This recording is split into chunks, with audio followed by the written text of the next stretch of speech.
서울 강남 한복판, 유리벽으로 둘러싸인 대한은행 서초지점은 마치 호텔 로비처럼 화려했습니다.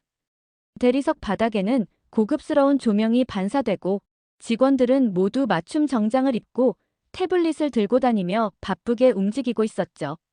고객들 역시 명품 가방을 들고 최신 스마트폰으로 대기번호를 받으며 여유롭게 기다리고 있었습니다. 그런 화려한 공간 사이로 낡은 점퍼를 입고 해진 바지에 구부정한 허리를 한 노인이 천천히 문을 열고 들어섰습니다. 77살의 한기영이었죠. 푸석한 흰머리와 오래된 폴더폰을 든 그의 모습은 이곳의 세련된 분위기와는 너무나 대조적이었습니다. 로비에 있던 고객들의 시선이 하나둘씩 기영에게 모였습니다. 직원들도 수군거리기 시작했어요. 저분 뭐야? 여기가 어디인 줄 알고. 아, 또 저런 분이 오셨네. 요즘 통장 정리해달라면서 종이 통장 꺼내는 분들이 가끔 계시거든요. 헐, 폴더폰이야? 지금이 2025년인데. 하지만 기영은 그런 시선들을 아랑곳하지 않고 조용히 대기석에 앉았습니다. 그리고는 천천히 폴더폰을 꺼내 화면을 확인했죠. 비록 외모는 초라해 보였지만 그의 눈빛만은 여전히 살아있었고 말투도 단정하고 느린 편이었습니다. 잠시 후 고객 응대를 담당하는 신지연이 다가왔습니다. 28살의 그녀는 입사 3년 차로 단정한 단발머리에 검은 정장 치마와 핑크 블라우스를 입고 있었어요. 무표정한 얼굴로 기계적인 말투를 사용하며 매뉴얼대로 행동하는 것이 그녀의 특징이었습니다. 어르신, 대기번호를 뽑으셔야 해요. 그리고 여기는 VIP 창구라서 일반 고객분들은 저쪽 창구로 가셔야 합니다. 신지연의 목소리는 또렷했지만 딱딱했습니다. 기영은 조용히 고개를 들어 그녀를 바라보며 차분하게 대답했어요. 저는 30년 동안 이 은행만 이용해왔습니다. 그 말에 신지연은 코웃음을 쳤습니다. 그리고는 조용히 손짓으로 경비원을 불렀죠. 경비원이 다가와 기영을 끌어내려고 하자 주변 고객들이 웅성거리기 시작했습니다. 기영은 말없이 자리에서 일어나 천천히 은행을 나섰어요. 그런데 이 모든 상황을 지켜본 한 고객이 몰래 스마트폰으로 영상을 촬영하고 있었습니다. 기영이 은행을 나선 지 불과 몇 시간 만에 그 영상은 SNS에 해시태그 폴더폰 할아버지 차별이라는 제목으로 업로드되었습니다. 영상 속에는 기영이 조용히 앉아있는 모습과 직원들의 차가운 반응, 그리고 경비원이 그를 끌어내려는 장면이 고스란히 담겨 있었죠. 댓글은 순식간에 폭발했습니다. 우리 아버지도 저런 대우 받았어요. 진짜 화가 나네요. 왜 노인을 범죄자 취급하는 거죠? 이게 맞나요? 대한은행 진짜 실망이다. 고객을 뭘로 보는 거야? 폴더폰 쓴다고 차별받아야 하나요? 너무하네요. 하루가 지나기도 전에 영상 조회수는 12만 회를 넘어섰고 공유와 댓글이 계속 늘어났습니다. 대한은행 본사에는 항해 전화가 빗발쳤죠. 고객센터 직원들은 하루 종일 사과만 하느라 목이 쉬었습니다. 그런데 더 큰 문제가 생겼습니다. 기영이 직접 본사에 전화를 건 것이었어요. 평소와 다름없이 차분하고 단정한 목소리로 말했죠. 저는 한기영이라고 합니다. 오늘 서초지점에서 있었던 일에 대해 말씀드리고 싶어요. 그 전화 한 통은 대한은행 본사 임원회의실을 완전히 뒤집어 놓았습니다. 평소 조용했던 회의실이 순식간에 아수라장이 되었어요. 이게 뭐야? 노인 차별이라니. 지금 온라인에서 난리가 났어. 대한은행 주가까지 떨어지고 있다고. 서초지점에서 뭘 한 거야? 당장 상황 파악해. 마케팅 담당 이사는 스마트폰을 들여다보며 한숨을 내쉬었습니다. 실시간 검색어에는 대한은행 차별, 폴더폰 할아버지가 상위권에 올라 있었거든요. 브랜드 이미지에 치명적인 타격이었습니다. 인사 담당 이사인 이도윤이 조용히 말했습니다. 한기영. 이 이름 어디서 들어본 것 같은데요. 그는 51세로 신중하고 차분한 성격의 소유자였습니다. 과거 한기영과 함께 일했던 기억이 어렴풋이 떠오르고 있었어요. 혹시 그 한기영 선생님 맞나요? 서초지점 초대 지점장이셨던. 회의실이 순간 조용해졌습니다. 모든 시선이 이도윤에게 집중되었죠. 다음 날 오전, 대한은행 본사 20층 회의실에서는 긴급 임원회의가 소집되었습니다. 평소보다 1시간 일찍 시작된 회의였죠. 회의실 테이블 위에는 각종 자료들이 산더미처럼 쌓여 있었고, 대형 스크린에는 어제 올라온 영상의 조회수가 실시간으로 업데이트되고 있었습니다. 현재 영상 조회수가 20만 회를 넘었습니다. 그리고 언론에서도 연락이 오기 시작했어요. 마케팅 담당자의 목소리에는 긴장감이 가득했습니다. 이도윤은 밤새 찾아본 자료를 펼쳐놓고 천천히 말했어요. 여러분, 이 일은 단순한 고객불만이 아닙니다. 한기영 선생님은 우리 대한은행 창립 멤버이자 서초지점 초대 지점장이셨던 분이에요. 회의실에 있던 임원들의 표정이 순간 굳어졌습니다. 몇몇은 믿을 수 없다는 듯 눈을 크게 떴죠. 그런데 더 놀라운 사실이 있습니다. 한기영 선생님의 예금 총액을 확인해 보니 100억 원이 넘습니다. 뭐라고요? 서초지점 담당 상무가 벌떡 일어서며 소리쳤습니다. 그의 얼굴은 창백해져 있었어요. 그렇게 누추한 차림에 폴더폰을 들고 100억이라니 말도 안 돼요. 이도윤은 자료를 넘기며 계속 설명했습니다. 한기영 선생님은 IMF 외환위기 때 본사, 경영진과 함께 밤을 새워가며 고객들의 예금을 지켜내셨던 분입니다. 당시 많은 은행들이 도산하거나 합병되었지만 우리 대한은행이 살아남을 수 있었던 것은 한기영 선생님 같은 분들의 헌신 때문이었어요. 회의실이 조용해졌습니다.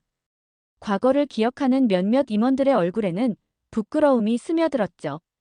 선생님은 은퇴 후 강원도 시골에서 조용히 지내시다가 오래된 계좌 정리를 위해 서초지점에 오신 것뿐이었습니다. 그런데 돌아온 건 모욕뿐이었어요. 임원 중 한 명이 조용히 물었습니다. 그럼 이제 어떻게 해야 하죠? 일단 서초지점장 정태훈을 불러서 상황을 파악해야 합니다. 그리고 한기영 선생님께 정중히 사과드려야 해요. 하지만 문제는 여기서 끝나지 않았습니다. 한기영의 예금이 서초지점 전체 실적에서 차지하는 비중이 상당했거든요.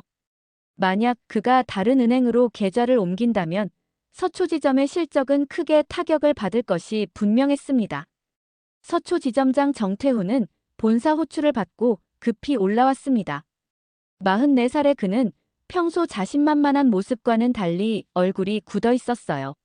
맞춤 정장을 말끔히 차려입고 번들거리는 로퍼를 신은 그의 모습에서는 여전히 엘리트 의식이 느껴졌지만 눈빛만은 불안해 보였습니다. 정태훈 지점장, 어제 서초지점에서 무슨 일이 있었는지 설명해 보세요. 이도윤의 차분한 목소리에 정태훈은 당황한 기색을 감추지 못했습니다. 그게 일반적인 고객 응대 상황이었습니다. 매뉴얼에 따라 처리한 것뿐이에요. 매뉴얼이요? 그 매뉴얼에 고객을 모욕하라는 내용이 있나요?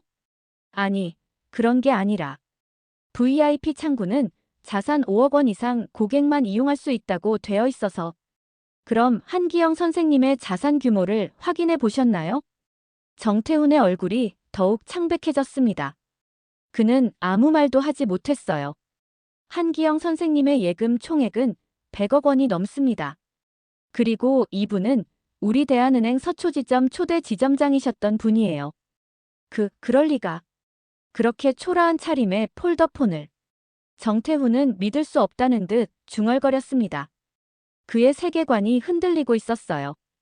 그동안 외모와 재산을 기준으로 고객을 판단해왔던 그에게는 충격적인 일이었습니다. 이도윤은 한기영의 과거 업적에 대해 설명했습니다. IMF 위기 때 밤낮 없이 일하며 고객들의 예금을 지켜냈던 이야기, 수많은 고객들이 그를 믿고 맡긴 돈을 한 푼도 잃지 않게 하기 위해 온 힘을 다했던 이야기 말이에요. 그런 분이 은퇴 후 조용히 지내시다가 간단한 업무를 위해 방문하셨는데 우리가 어떻게 대했는지 아시겠죠? 정태훈은 고개를 숙였습니다. 그의 자존심이 무너지고 있었어요. 지금 온라인에서는 우리 은행에 대한 비난이 빗발치고 있습니다.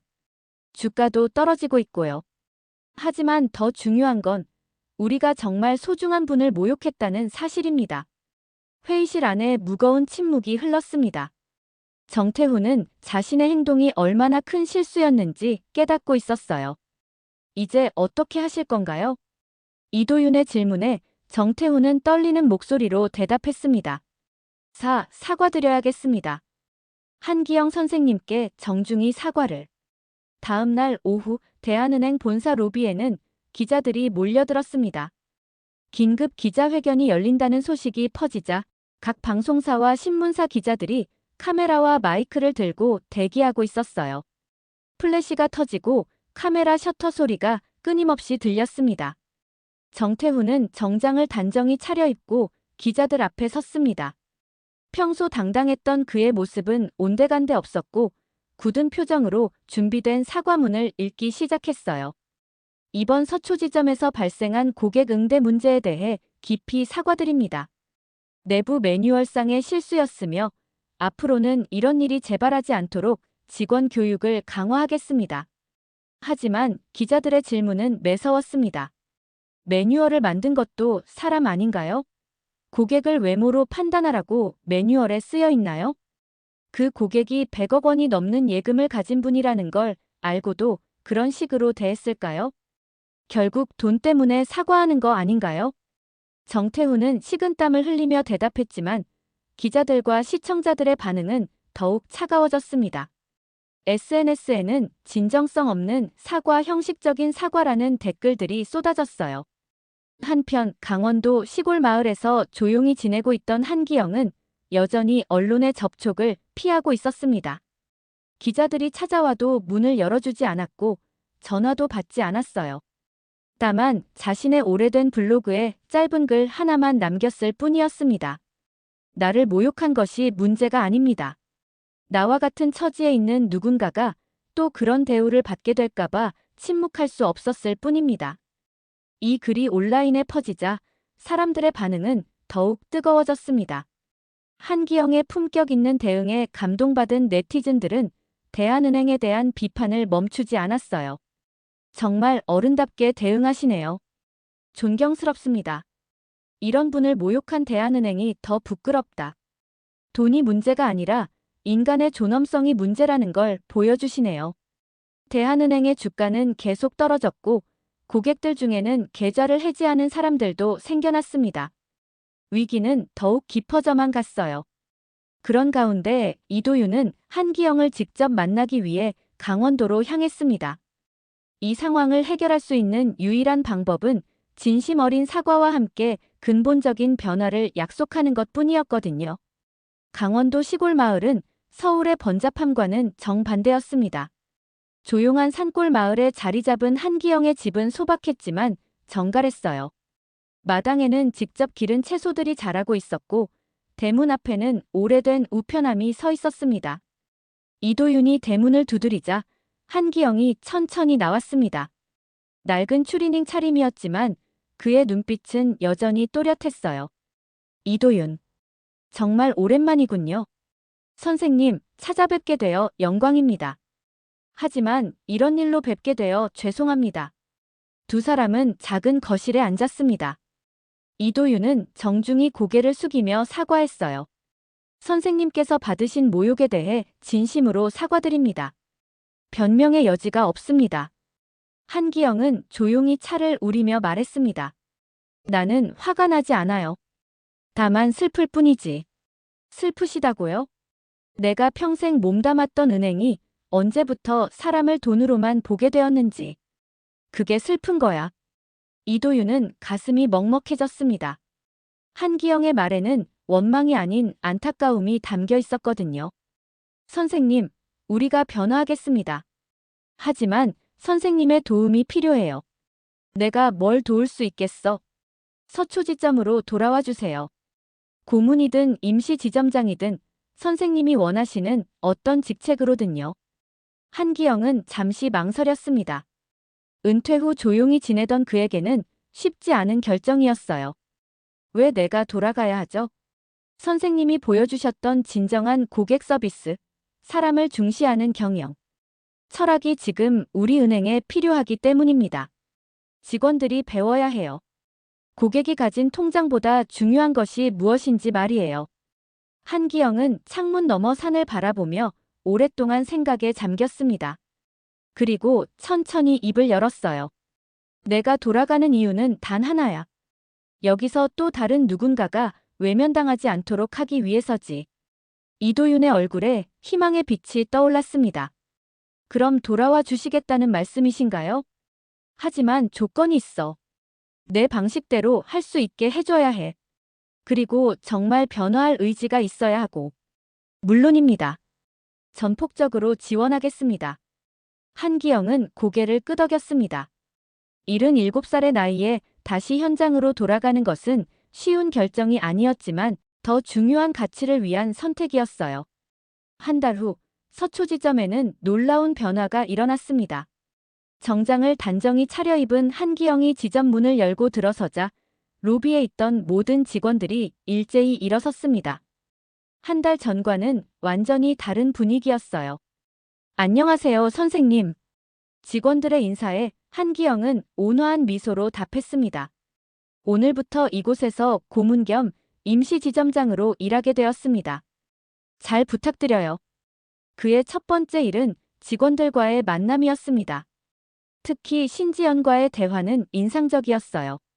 지연 씨, 그날 일을 후회하고 있나요? 신지연은 고개를 숙이며 대답했습니다. 정말 죄송합니다. 매뉴얼에만 의존해서 선생님을 제대로 보지 못했어요. 매뉴얼이 잘못된 게 아니야. 다만 매뉴얼보다 중요한 게 있다는 걸 잊었을 뿐이지. 한기영은 신지연의 어깨를 가볍게 두드렸습니다. 고객이 가진 통장보다 중요한 건 그 사람의 눈빛이야. 눈으로 보고 귀로 듣고 마음으로 판단하는 거지. 그날부터 서초지점에는 새로운 규칙이 생겼습니다.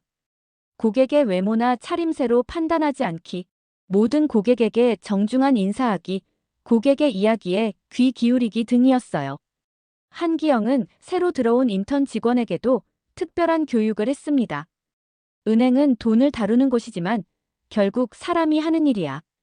돈보다 사람이 먼저라는 걸 잊으면 안 돼. 하지만 실적도 중요하지 않나요? 젊은 인턴의 질문에 한기영은 미소를 지었습니다. 진정으로 고객을 대한다면 실적은 자연스럽게 따라와. 고객이 우리를 신뢰하게 되면 그들이 우리를 찾게 되거든. 정태훈도 변화하기 시작했습니다. 한기영의 모습을 지켜보며 자신의 과거를 반성하게 되었어요. 더 이상 고객을 등급으로 나누지 않았고 직원들에게도 진정한 서비스가 무엇인지 강조했습니다.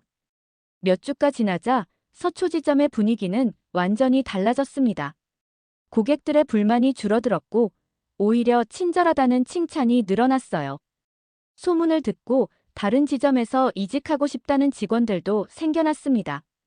한기영의 교육을 받은 신지연은 특별한 제안을 받았습니다.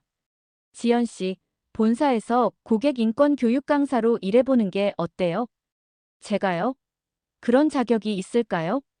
가장 큰 실수를 했던 사람이 가장 큰 변화를 만들 수 있어. 지연 씨의 경험이 다른 직원들에게 큰 도움이 될 거예요. 반년이 지난 후 서초지점은 대한은행 전체의 모범 사례가 되었습니다. 고령 친화 금융 모델 1호 지점으로 선정되었고 고객 만족도 조사에서도 최고 점수를 받았어요. 각종 언론에서 취재 요청이 쏟아졌고 다른 은행들도 벤치마킹하기 위해 찾아왔습니다. 한기영의 이야기는 직원 교육 자료에도 포함되었습니다. 고객을 보는 눈이라는 제목의 교육 영상에는 그의 철학이 고스란히 담겨 있었죠. 판단은 눈으로 하지 말고 마음으로 하세요. 고객의 진정한 가치는 통장 잔고가 아니라 그 사람의 마음에 있습니다. 신지연은 정말로 고객 인권 교육 강사가 되어 전국 각지의 은행 지점을 다니며 강의를 하고 있었습니다. 그녀의 강의에는 항상 자신의 실수담이 포함되어 있었어요. 저는 매뉴얼에만 의존해서 정말 소중한 분을 모욕했습니다. 그 경험을 통해 배운 것은 고객 한 분 한 분이 모두 우리가 섬겨야 할 귀한 분들이라는 사실이었어요. 정태훈도 완전히 달라진 사람이 되었습니다. 과거의 냉소적인 모습은 온데간데 없었고 고객들과 직원들에게 따뜻한 관심을 보이는 지점장이 되었어요. 그는 종종 한기영에게 조언을 구했습니다. 선생님, 저는 어떻게 하면 선생님처럼 될 수 있을까요? 나처럼 되려고 하지 말고 태훈 씨다운 방식으로 고객을 섬기면 돼. 중요한 건 진심이야. 하지만 한기영은 오래 머물 생각이 없었습니다. 변화의 바람이 불기 시작했고 직원들도 새로운 마음가짐을 가지게 되었으니 그의 역할은 끝났다고 생각했거든요. 어느 봄날 한기영은 직원들을 모두 모아놓고 작별 인사를 했습니다. 여러분들과 함께한 시간이 제게는 정말 소중했습니다. 이제 여러분들이 스스로 올바른 길을 걸어갈 수 있을 거라고 믿어요. 직원들의 눈에는 아쉬움이 가득했습니다. 신지연이 대표로 나서서 말했어요. 선생님, 정말 감사했습니다. 선생님 덕분에 저희는 진정한 서비스가 무엇인지 알게 되었어요. 한기영은 온화한 미소를 지으며 답했습니다. 나 같은 사람도 누군가의 마음을 바꿀 수 있다는 걸 이 은행이 보여줘서 고맙습니다. 앞으로도 고객 한 분 한 분을 소중히 여기는 마음을 잊지 마세요. 그는 다시 강원도 시골 마을로 돌아갔습니다. 창밖으로는 봄꽃이 피어나고 있었습니다. 한기영은 폴더폰을 덮고 조용히 차를 마셨어요. 그의 얼굴에는 평온함이 깃들어 있었습니다. 몇 달 후 대한은행은 고객 중심 경영이라는 새로운 슬로건을 내걸었습니다.